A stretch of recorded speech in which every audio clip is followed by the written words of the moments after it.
Meet AJ Reynolds, a talented musician and an integral part of Toledo, Ohio's vibrant music community. From a young age, AJ's love for music was sparked by watching his parents' old MTV tapes, igniting a passion that led him to pick up the guitar and join his elementary school's guitar group at just 8 years old. Toledo has played a significant role in shaping his life as a musician, and this episode promises to be a heartfelt exploration of art, passion, and mental health. We're thrilled to welcome AJ Reynolds as a guest on the Heart of Glass podcast, where he'll share his life experience and shed light on the vibrant Toledo music scene that has embraced him as an outsider turned insider, proving that dreams can be realized in the 419 music community.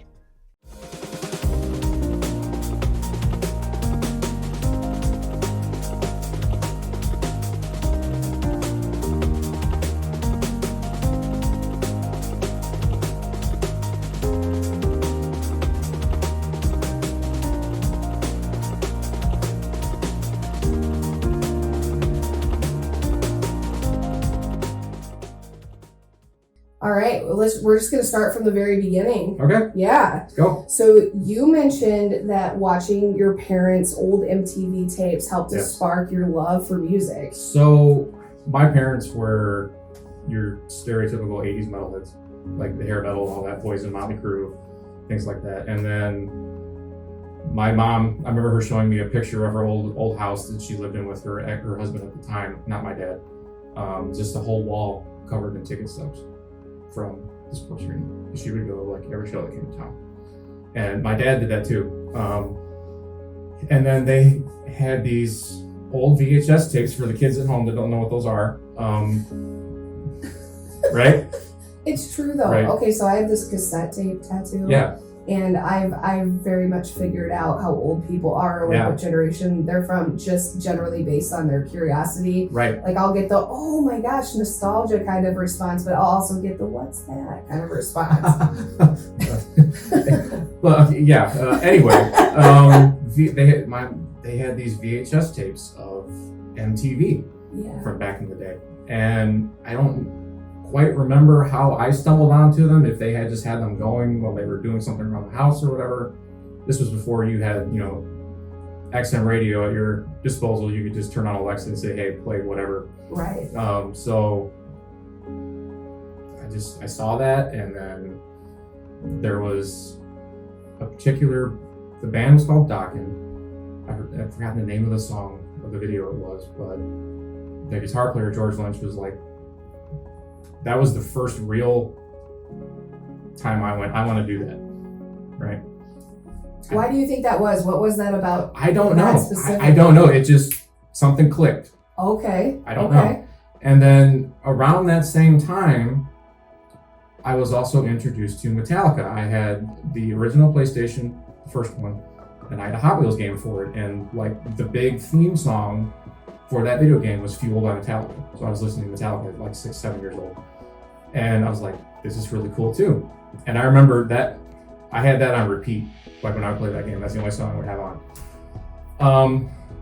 So yeah, I don't know what it was with that, watching those MTV tapes and then hearing Metallica on the video game.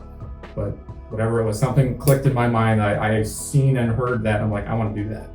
I think that's really common for musicians, at least that's been my experience, and the musicians that I've talked to, is that some of them can pinpoint exactly why a specific person ignited that interest, or sometimes they can't at all, and it's literally just a feeling, and I think it kind of awakens something inside of you. That's really cool that you had that experience. Yeah, I wish I could say that it was down to the day and the time and whatever it was, but it was one of those things like it was on the TV, I saw it, and it was that particular band and that particular guitar player was one of my top 5 main influences growing up, and still is to this day.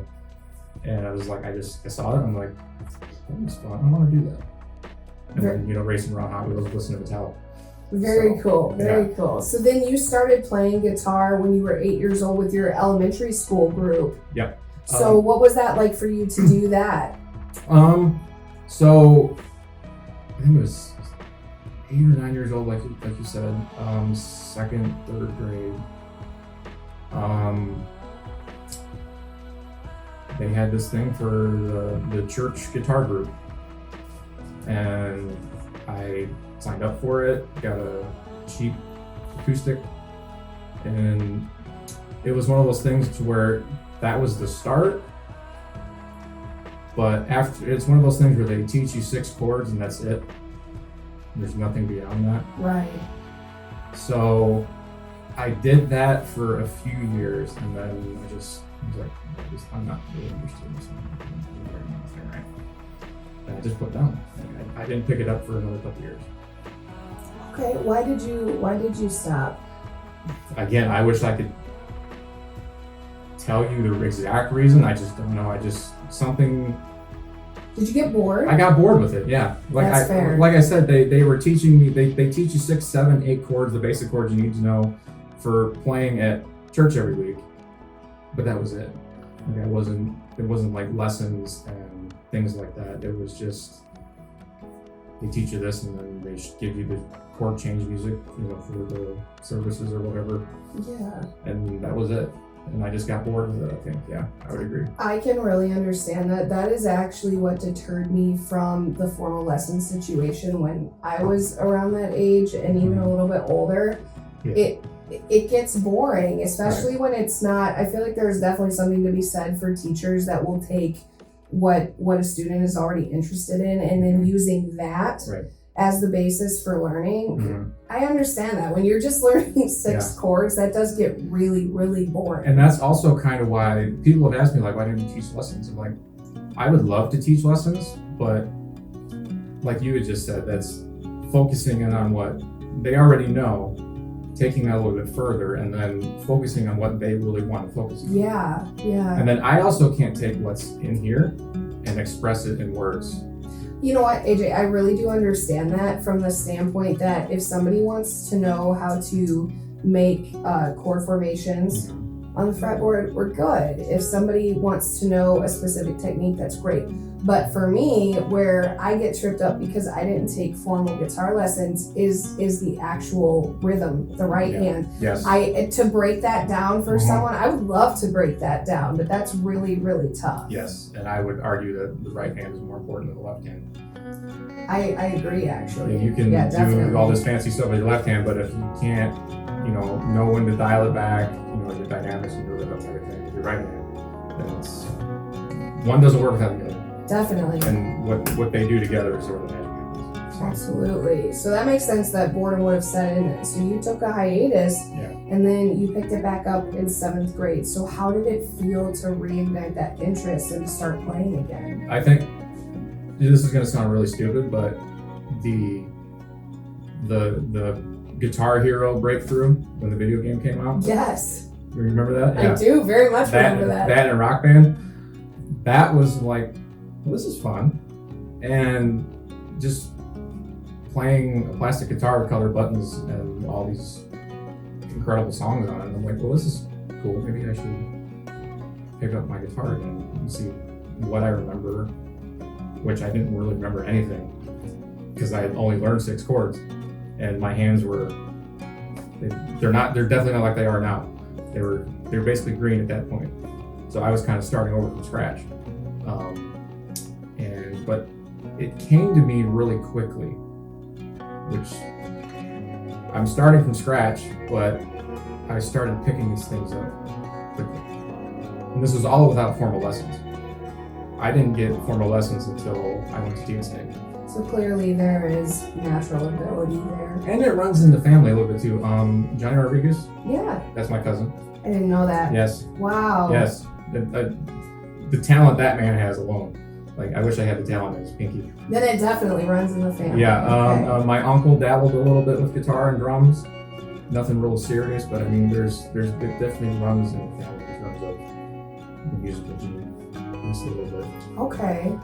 So then you mentioned TSA. Yes. I know that when you got accepted to Toledo School for the Arts, that was a complete turning point for you.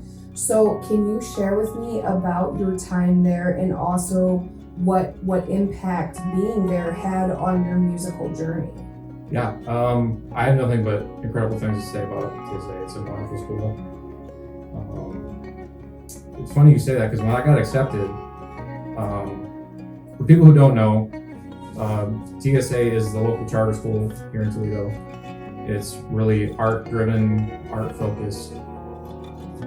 You have your core academics, of course. That's the necessity. But you also have your arts, your dance, visual arts, music, and theater. And they even do technical theater, sound production, and lighting, and everything. I had that. I learned a little bit. Dude, I just did 1 year of that, but I learned a lot. So I have nothing but incredible things to say about that place. I wouldn't be here doing what I'm doing, and I probably wouldn't have the musical journey that I've had if I didn't have that, right? So when you have to interview and audition, it's a little bit of a gauntlet to get in. Not just anybody can apply and get in. Let me ask you a question. So you're seventh grade. Is that when you started? Seventh, eighth grade, yeah. Not at TSA. I went all through elementary school. Okay. I didn't. So we didn't know about TSA until I was in eighth grade. Okay. So thinking about, so you probably were what, 13, 14 Something years like old that, around yeah. that time? Okay. So that does sound like a pretty intense process. Yeah. What was your favorite thing, or the thing that you feel like you benefited from the most by going through that process? And then what was your least favorite thing about going through that process? I'd say, I wouldn't say that's my favorite, but I mean the most rewarding thing is you're getting a dose of what a job interview is like before high school. That's what I would compare it to. Like you go through and you sit down with a couple different people that you're auditioning for. Say I'm auditioning for guitar, so I would sit down with a couple of music people, and then I sat down with the then director at the time, Martin Porter, and had a conversation with him about things. I don't remember what the conversation was about, but it's almost like a job interview. So, and then I'd say my least favorite part of it was who I was supposed to audition with for guitar was not there that day. I don't know what the problem was, but I had one of the I think she was the vocal instructor, choir instructor. Oh, okay. And I knew zero theory at that point. So I'm looking at this chord chart in front of me like it's Chinese algebra. So that didn't really go very well for me. And my freshman year, I didn't have any music because of it. I had to go like after school, and then thankfully I made some friends as I got along, and they were all in bands and everything, and we started jamming. That was my music for my freshman year until I got to my sophomore year, which was everything got squared away how it should have been. So okay, yeah, that's I understand with the theory portion of things. So I did okay in theory for high school, but that's tough. I think people who don't participate in music in any form don't really understand that theory, especially when you get into a little bit more of the advanced theory. Yeah. It's tough. You don't have to have formal theory to be a good musician, but it is an advantage to have in your pocket. I'd say that I would agree 100%. It's a common misconception that you need to know music theory inside and out to be. I mean, that's not true at all.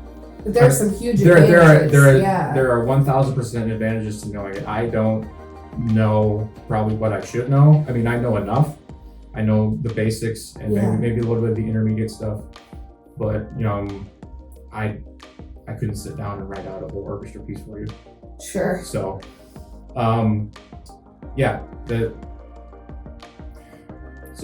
was kind of set back a little bit because of the whole. I didn't audition with who I should have, and I ended up taking my second choice, which I think was graphic design that particular year, and I had to get my music stuff in a completely different way.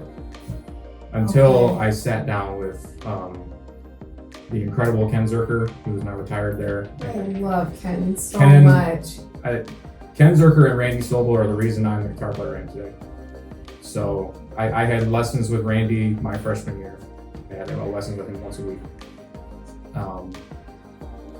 And then I got to know Ken, and once I got in with those guys and they knew, Ken was like, I'm gonna put a stop to this. You're gonna be in my classes next year. 100%, no questions asked. That's wonderful. And I can't credit both of them enough. They're wonderful people outside of the wonderful instructors and musicians that they are in their own right. So yeah, the freshman year is a little tough, but once I got in the door, and then going into my sophomore year, junior year, and senior year, it all just, it was fluent. They took what I knew already, and then they just connected the dots. And then like I said, I didn't know theory going into this, and I left there knowing a good amount of theory. Like they explained to me, this is why this works with this, why this doesn't work. My scales, my modes, all that stuff. And then my senior year, in order to graduate, I had to take a music theory course with Mr. Wells. And that, talk about I'm a rock guitar player. A rock guitar player going into a classical setting, writing, piano pieces. I'm like, well, it was a challenge, but I mean, he was stern but fair. That's how I would describe his teaching style. He knew what he expected of his students in terms of that course, and just in general with all his classes.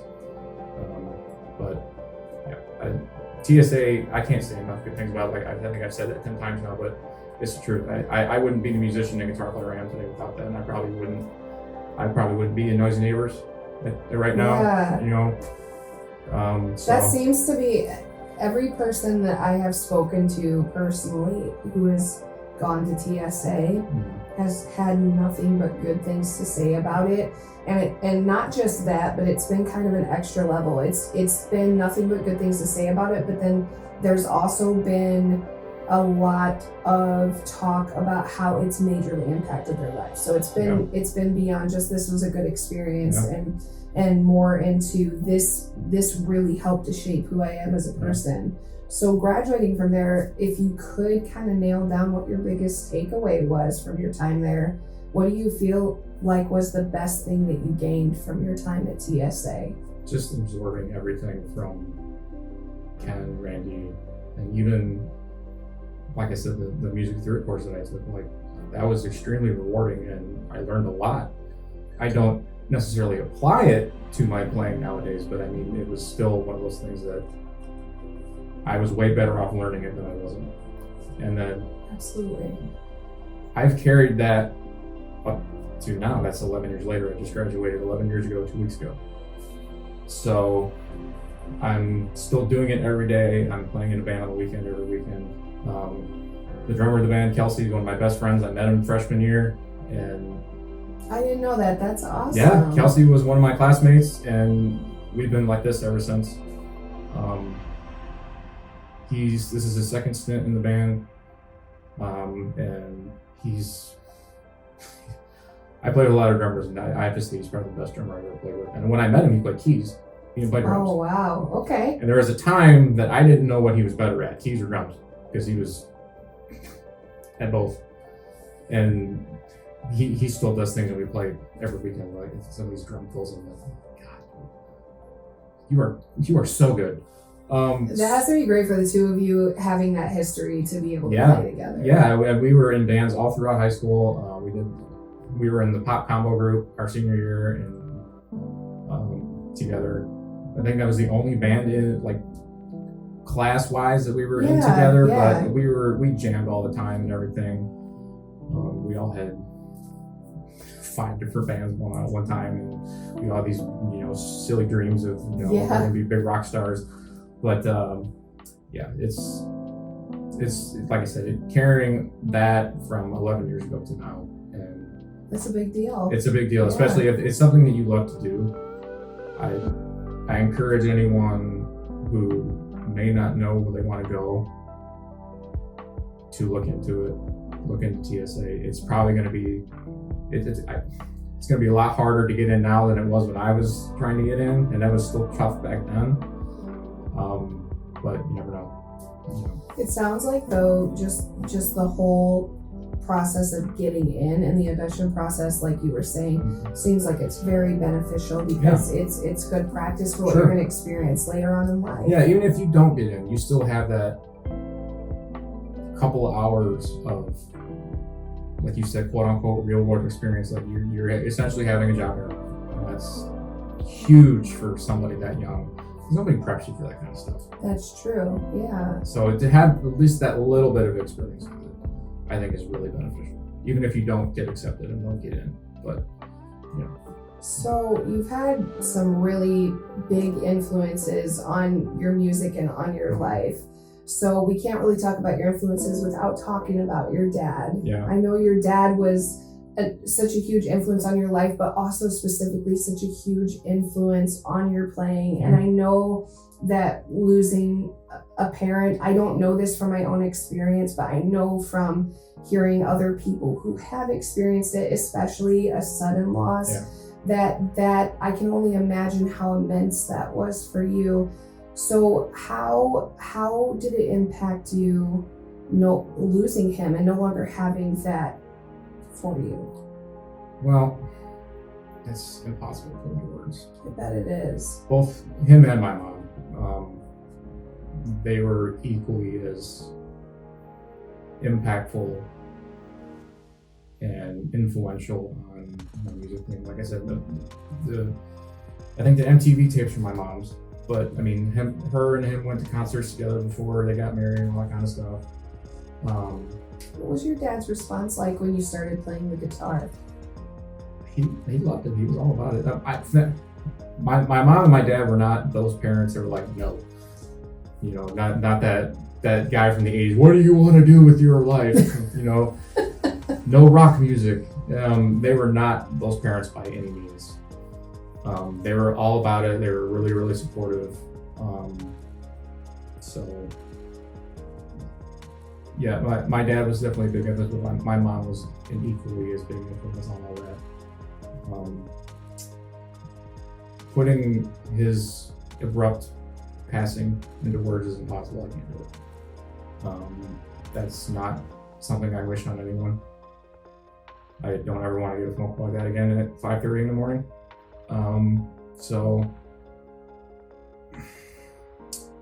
Well, let me ask you this. That makes a lot of sense to me. I feel like trying to sum up and quantify a person who is so incredibly important to you, trying to completely sum up that experience, I would imagine that's incredibly tough. So let me help you a little bit. So when he was here, what did it mean to you to have his support? How did that help you? And then what was the impact like no longer having that physically present for you? Well, him and my mom would always come to shows. And like I said, they were in my corner 100%. And I think having that positive reinforcement from those parental figures is huge for anyone at any age, but younger growing up like that, I really feel sorry for people who don't have that, because it's so important and so impactful. So like I said, they were always at shows. They would always, I'd be up in my room just practicing, and they'd be, if I get something down that I was working on, they'd be like, yeah, cheering and everything, or just jamming along or whatever. So, and then fast forward, and my dad was really the one that turned me on to my main guitar influence, Randy Rhoads, who was the guitar player for Ozzy when Ozzy first went solo after Black Sabbath. Sadly, he was killed in a plane crash in 1982. Okay. So, but he's the one that did Crazy Train and all those, Mr. Crowley and all those really big popular Ozzy songs off those first two records. So, I don't remember, maybe we were in the car or something, and I heard Crazy Train on the radio, and we just kind of started talking about things like that. And then the whole Guitar Hero thing, my dad was a really big music buff, so was my mom. So that was kind of a bonding experience for all three of us, the Guitar Hero thing. And that kind of really helped. Like I said, Guitar Hero kind of pushed me to get back into it, and then they had my back the entire way. They bought me, a cheap electric and a little A-to-B practice amp. They said, we want to make sure you're serious about this before we go balls to the wall and get you some really nice gear and equipment. So, which I think, total side note, I love that in general. I feel like when, not to sound like I'm like 80 years old, but I feel like when kids get handed really nice instruments immediately and really nice equipment, you don't have the appreciation for it. Yeah. My situation was similar. I had pretty simplistic, not very expensive equipment, but it made, when I got that big guitar that I finally wanted, it made it so worth it. So. Yeah, I mean, it's almost like it's a reward for your hard work. Like you stuck with it. You've practiced. You're serious about it. This is like, I really want to do this. This is something that I'm really interested in, and it's kind of a reward for that little bit of accumulation of okay, they're going to take this seriously. Let's get them to the next step. Yeah. So I'm off on a tangent here. What did we leave off at? No, you're okay. My dad, yes. Yeah. So, and then when he passed away, not having, granted, I still have my mom, and she's a saint of a woman. But not having half of that,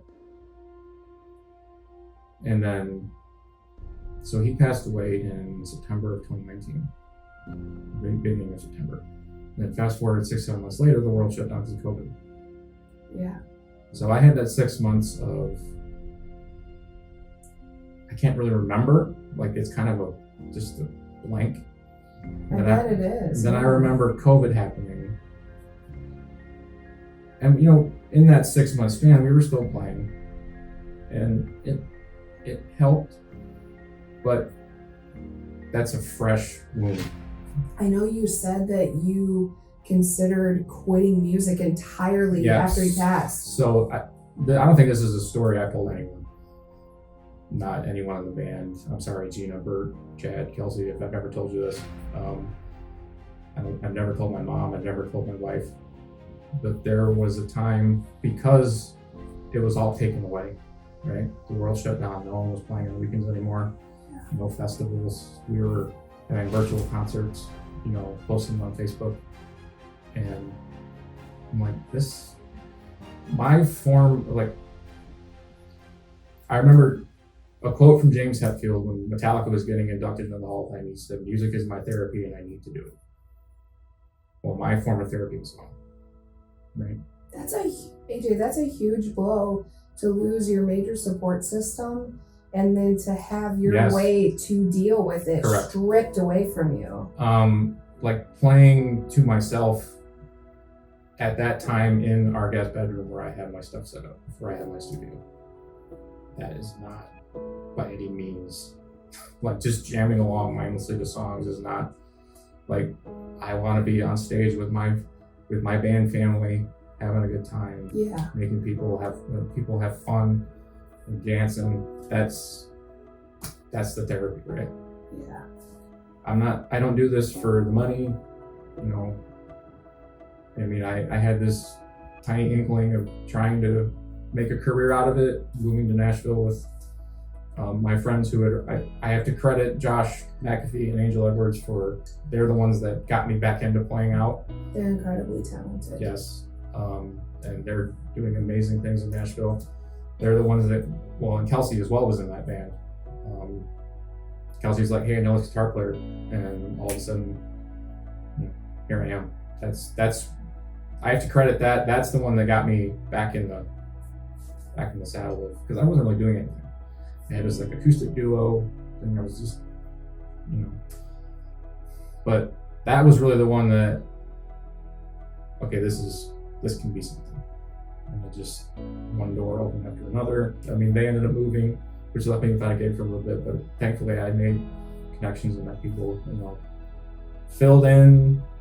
And then one of those filling shows, I met Chad. And then however many months later, Chad messages me out of nowhere and says, "Hey, Noisy Neighbors is in the virtual there." Isn't that crazy how Right. that stuff works out? Yeah. Yeah. But anyway, back to the. So yeah, my dad passing away and then COVID happening and then the world shutting down. Like my therapy was gone, and I was in a bad spot. Were you? I was in a bad spot. I had done, virtual counseling therapy with therapists, Yeah. and that was enough, but it didn't fill the void. Like, it helped a little bit for my own personal issues with losing my dad and grieving and dealing with all that, Yeah. but I didn't have my main source of therapy. I understand that. I think that's why most therapists will say, yes, this is great. The Mhm. therapy portion is great, but when you can't do what feeds you, Yes. that's really, really hard. Yeah. So, like you had just mentioned that I had a serious short amount of time where I considered just quit because I didn't know if there was an end in sight to Yeah. this. There's a lot of doubt, and like I wasn't playing as well. My chops were sloppy. I just wasn't. Overall, I was miserable, both from trying to grieve, losing my dad, and then I can't play with my bandmates. Right? Yeah, well, it also makes sense to me because it sounds like from what you've described, your playing and your dad are very, very much related. Mhm. So I can understand why that would be painful for you. What ultimately, though, made you decide that quitting was not an option for you? The day Eddie Van Halen died. Really? Why is that? It's just, I don't know. I mean, to lose this icon, this giant icon, Yeah. not just guitar player and what he did in terms of gear and everything, but just overall in music in general. I cried like a baby that day when I found out he passed away. This is such a huge influence on me. And I'm like, it's one of those things, like when I first started playing guitar, something just clicked. Well, that particular day when Eddie passed away, something clicked. Like, I need to pick up my guitar again. And I went down the Van Halen rabbit hole, and so I hate to say that we lost Eddie, but I regained my passion and my love for the guitar again, and I haven't looked back since.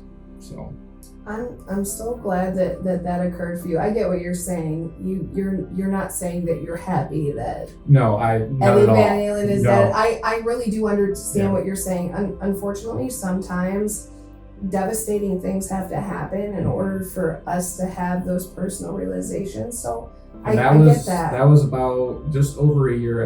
Eddie passed away in October of 2020.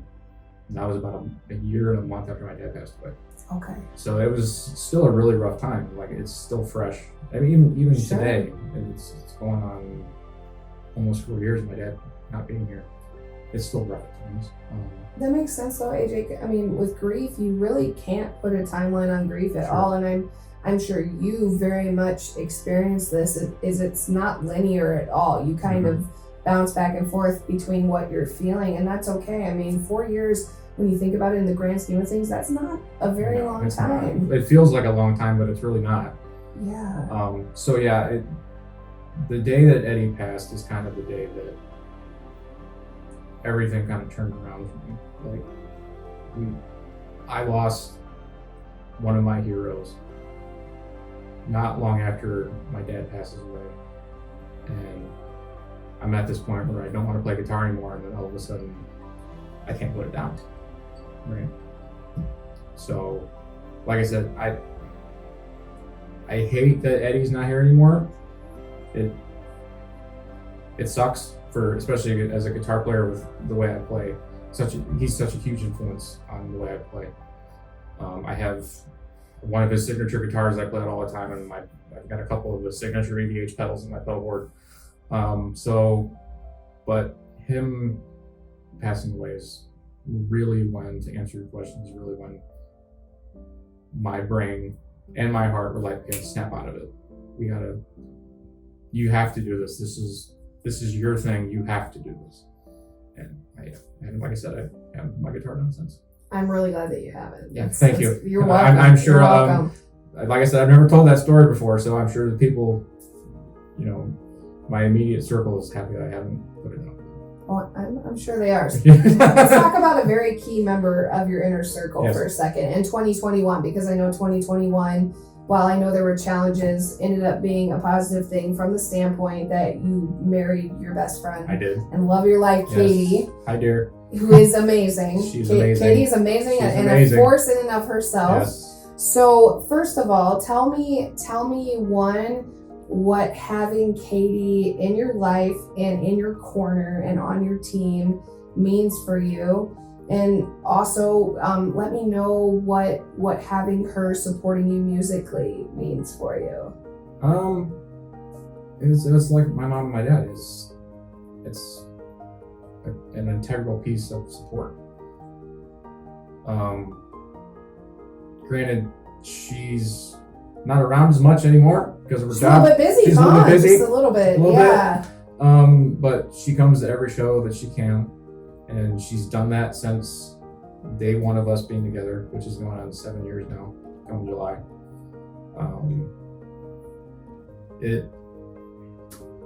She may get tired of hearing me play the same thing over and over again because I'm working on something or whatever. But at the same time, she's like, "You got this. You can do this." And just overall, in life in general, like, she did not leave my side when my dad passed away.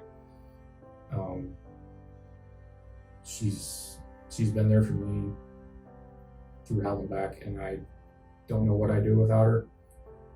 I don't want to imagine my life without her in it.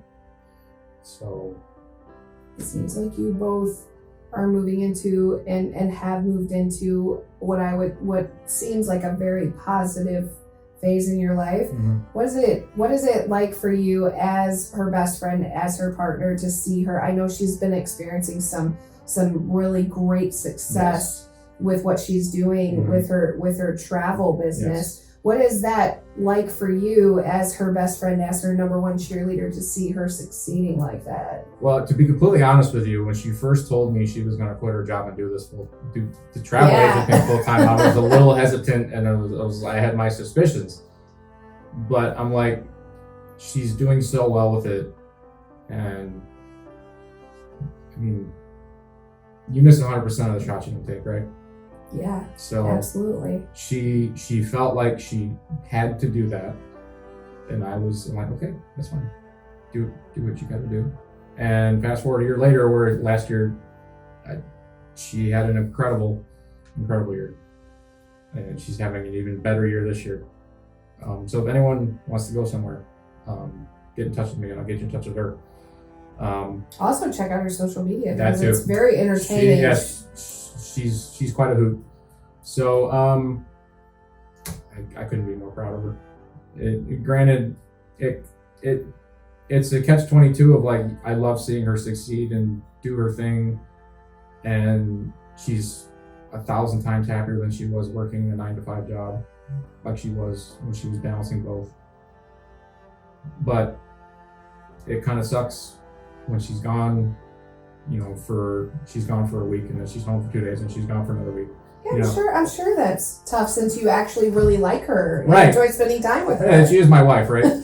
So it's one of these, but makes a lot of sense.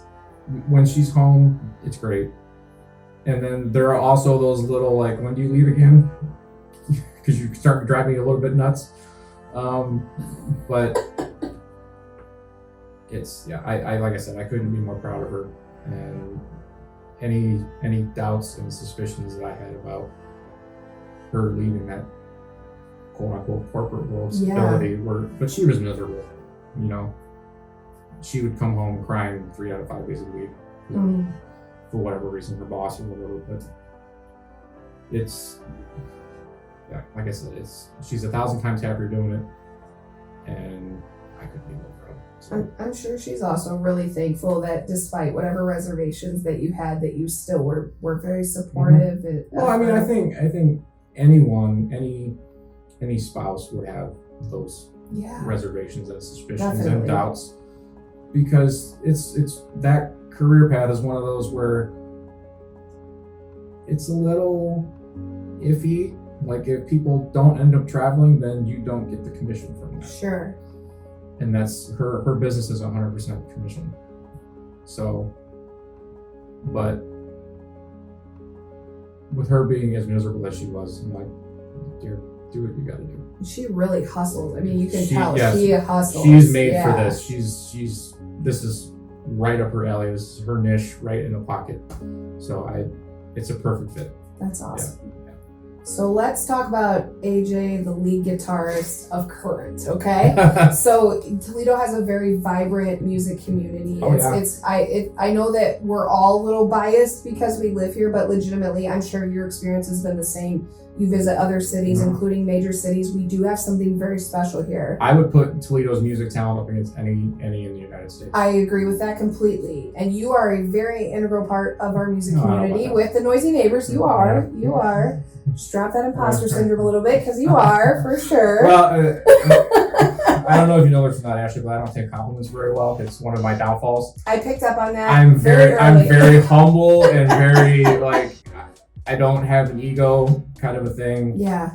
So, granted, that does not mean I do not appreciate all the love and all the kind words from people, including yourself, like, just right there.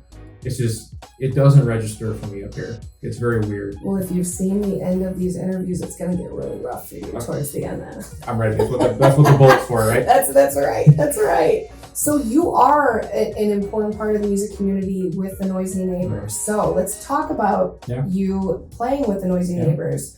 What did it feel like to join the band and become part of the Toledo music community after being what you described yourself as, an outsider turned insider? Well, yeah, I mean, when Angel and Josh had called me, this was 3 years before I joined Noisy Neighbors. I was literally a no-name. Nobody knew who I was. It was Kelsey had given my name to Josh, and then I talked to Josh, and then we said, okay, hey, let's do this. So that's where it all started. And then coming into, I was filling in with Black Swan Rebels at the time, who was a really big country group. And then that's when I met Chad. And then NN had went through a rough patch with their guitar player at the time. And Chad had messaged me out of the blue because they were like, what are we gonna do? That was what I had heard from them directly. Like, we didn't know what we were gonna do. Yeah. And Chad's like, well, I did meet this kid at a PSR show, and he was really good. Maybe we should talk to him. So he sent me a message, kind of filled me in on what was going on, asked me if I wanted to come jam and chat and, audition. So I did. And then I kind of got to talking to Gina a little bit. And then I went to see them. They were playing at Bar 145 the night before Thanksgiving. I don't remember if that was before or after. I think it was right before my audition. Was it after? I don't remember. No, it was before. So I went and saw them, got to see what they were like, and got to talk with Jeff, the drummer at the time, and then got to talk with Bert and Gina and all them. And I think, we kind of laid the groundwork that night, and then I had my audition, and apparently I did pretty well, because later that evening Gina called me and says, the spots are what you wanted. So that's awesome. Here I am. That's awesome. And that meant a lot to me, because outside of Chad, and really even Chad didn't know me. He just saw me play one time and thought I was really good. None of them knew who I was. Right? And that was a big deal to me, that like they took a chance on this kid that nobody knows. And what do you think that says about your playing? I see what you're doing here. Must be okay. Must be all right, right? Yeah. And I'm really easy to get along with. I don't have drama in my life. I go to work and come home. I don't live a very interesting life outside of I play in a rock band on the weekend, right? So, yeah, like I said, that them going with me, who they didn't know, who nobody really knew, over. I don't know who else auditioned for the band. I'm sure it was somebody who they knew already, or knew of. But to take a chance on this kid that they didn't know, like that, I'll forever be indebted to them because I've had an amazing 5.5 years with them now. What's been your favorite thing about playing with them? It's been big fun. Yeah. It's not a band. It's a family. I can go to Gina or Chad or Bert or Kelsey with anything, and it's not. Granted, we don't hang out with each other outside of the band as often as we should. Sure. Life is very busy. Right, and I'm not one that will go out every week, right? Sure. And I know Chad and Gina make their rounds every Friday, Saturday, and that's absolutely wonderful. That's not something that I like to sit and relax at home. But I will go out with them and hang out with them. And it's great. Like I said, it's a giant family, and it's a second family to me. So I don't know where I would be without it. I'm glad you have that, buddy. I really am. I really am. How do you feel like Noisy Neighbors and then the Toledo music scene as a whole has helped contributed to your overall mental health and mental wellness? I can't put it into words. If I didn't have this when I lost my dad, I don't know where I'd be right now, to be honest with you. The 419 music community is, like I said, I would put the talent up against anybody in the U.S. There are some absolutely incredible musicians in this town. So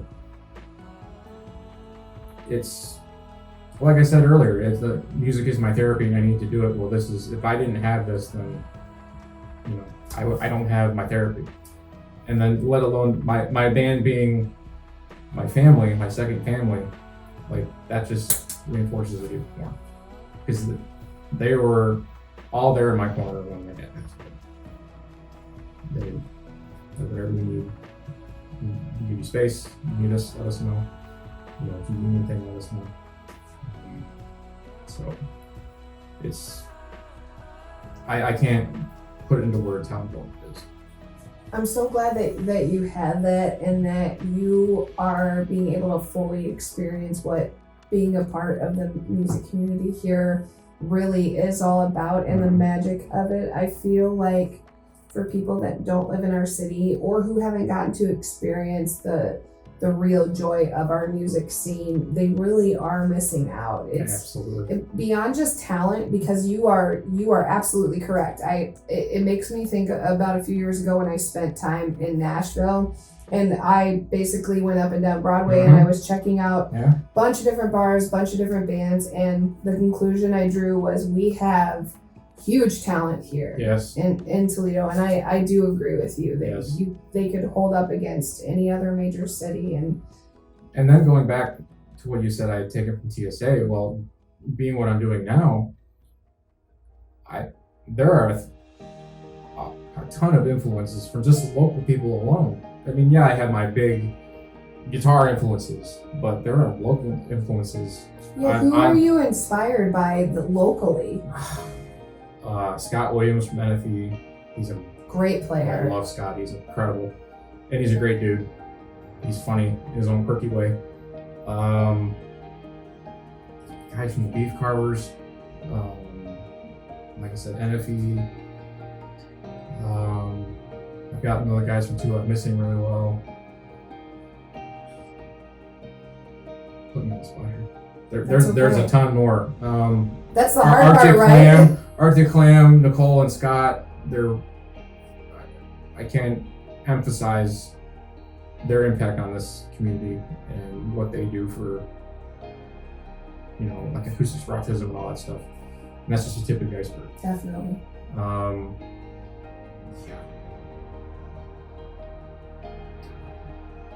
Chris Quillard, who was in BSR when he had called me and asked me if I wanted to help him out when they were having some scheduling issues, and that was kind of where I met Chad.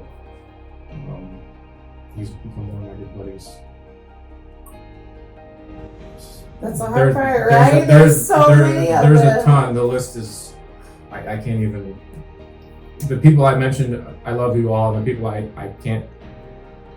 This is not coming. I'm sorry, but I love you as well. Thank you.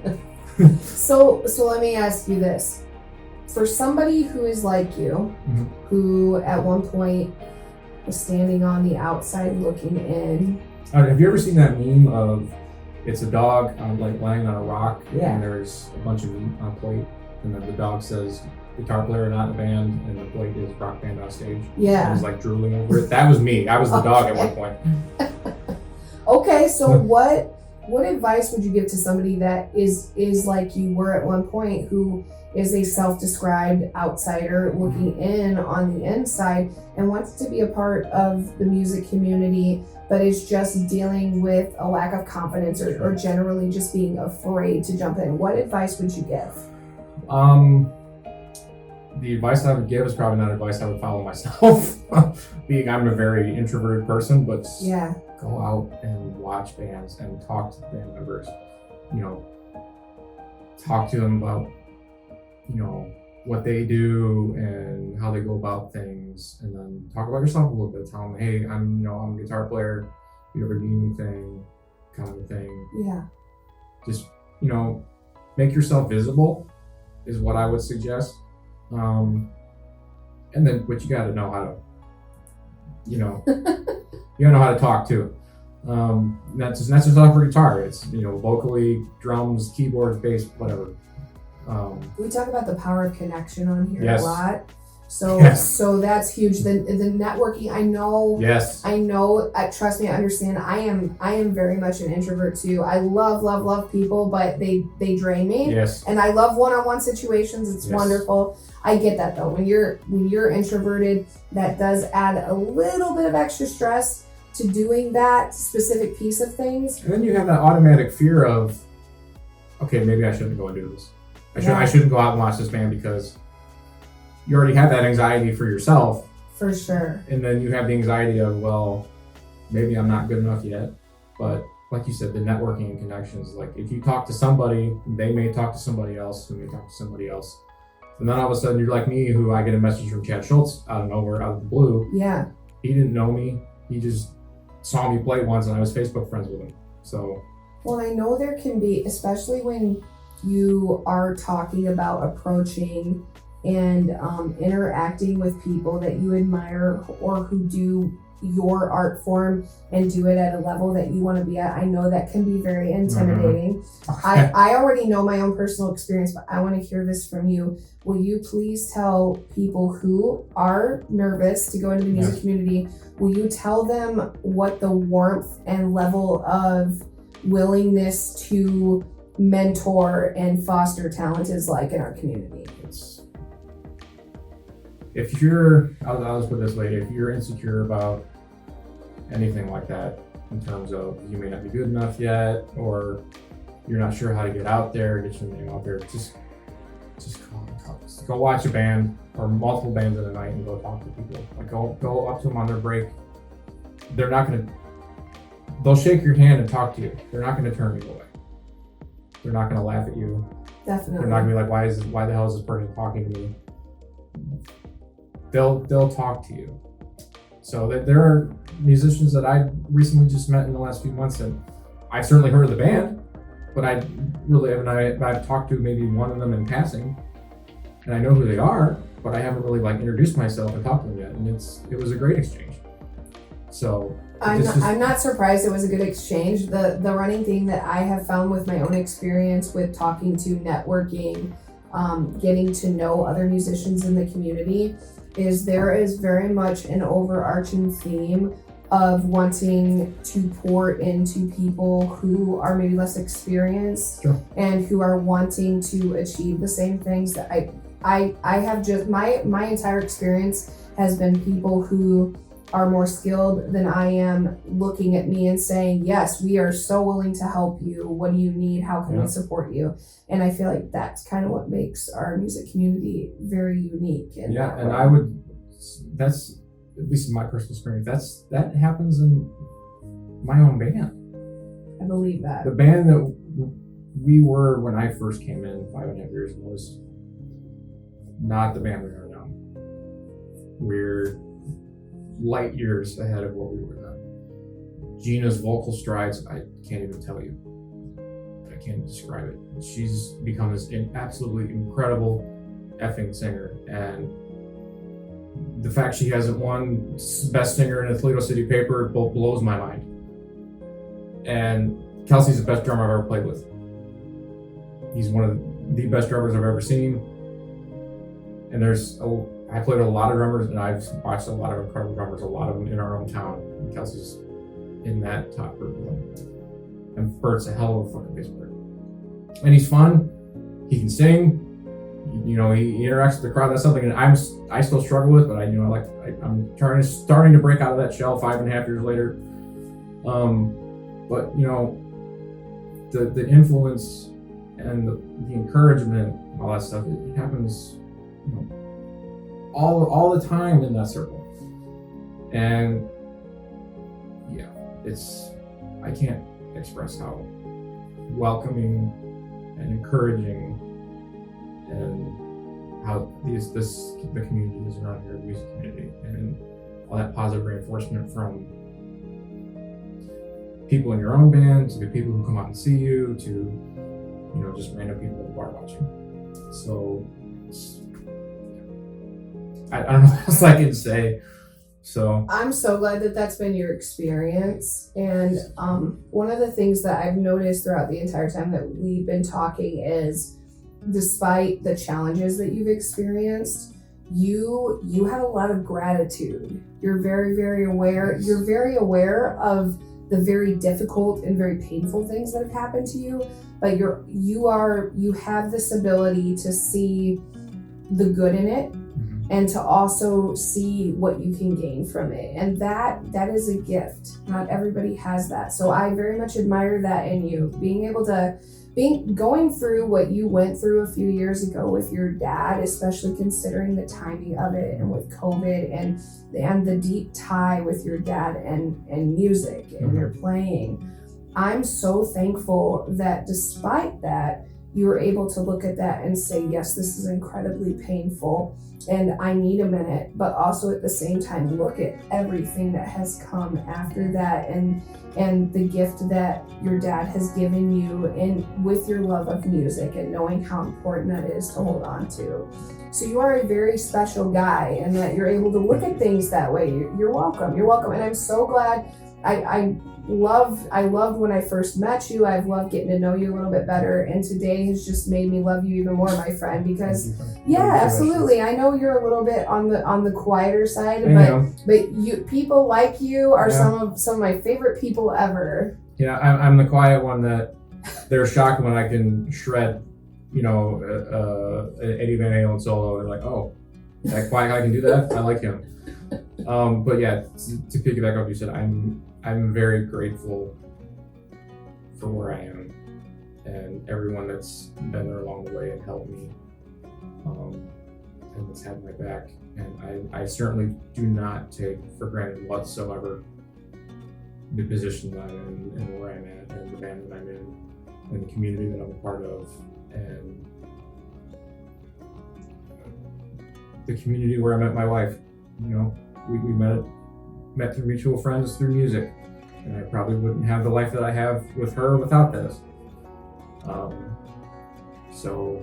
then the life I have with music. So I'm very lucky and very fortunate. I do not take any of that for granted. So it's wonderful. I'm just so grateful that you've been able to build that life for yourself. Is there anything else that you would like to say to our community before we close this? Thank you. because without it, I, like I said earlier, I don't know where I would be. Music and everything was just, it shaped my life so much. And whatever made me want to pick up my guitar again in high school, or 7th, 8th grade. Yeah. And then whatever little voice spoke to me after I was done crying like a baby when I found out AJ Reynolds passed away, said, you need to pick the guitar back up. Don't let it go. So, and then just to everyone who's embraced the outsider that I was with open arms, they didn't have to do that. Gina didn't have to hire me, right? And maybe that speaks a little bit about me too. They saw something in me, but they didn't have to. And everyone who I've met and become friends with, the absolute wonderful people that I've become friends with and met over the years since being in the band, they didn't have to embrace me. Right? The 419 music community is just it's all one big circle of love and encouragement and warm embraces, and I can't speak enough good about it. And like I said, one more time, I'd rival the talent in the city with it anywhere. I couldn't agree more. AJ, I'm so glad that you're a part of our music community, but I'm so glad even further than that you are a part of our community. I'm gonna keep saying this until I'm blue in the face. Every single person that is a member of our community, we wouldn't have the community that we have. 100%. We didn't have everybody, and I'm so thankful that you are a part of our community and that you just simply by existing and being you and doing what you love to do, you are contributing to our community in a way that really, really matters. So I'm so glad that you're a part of this. I'm so glad that we got to do this. Yes, thank you for having me. Absolutely, this is the longest we've ever talked, and Yes. I'm so thankful that we got to have a great conversation. I am as well. Thank you for having me. You're welcome. Thanks, buddy. Yeah, and one more thing. Yeah. If this has inspired anyone, if anyone sees this, hears this, or listens to this, take it from me personally. If you're like me, you're an outsider. I'm living proof that you can go join a cool band and play rock songs on the weekend. Just if you're hesitant or whatever, just go out there, come see us and hang out with us and talk to us. We're not going to turn you away. We're going to embrace you. And if we ever hear of something, we can throw your name out there. So if anyone's like me that hears this or sees this, just put yourself out there. Like I said, I'm living proof that anything's possible. So.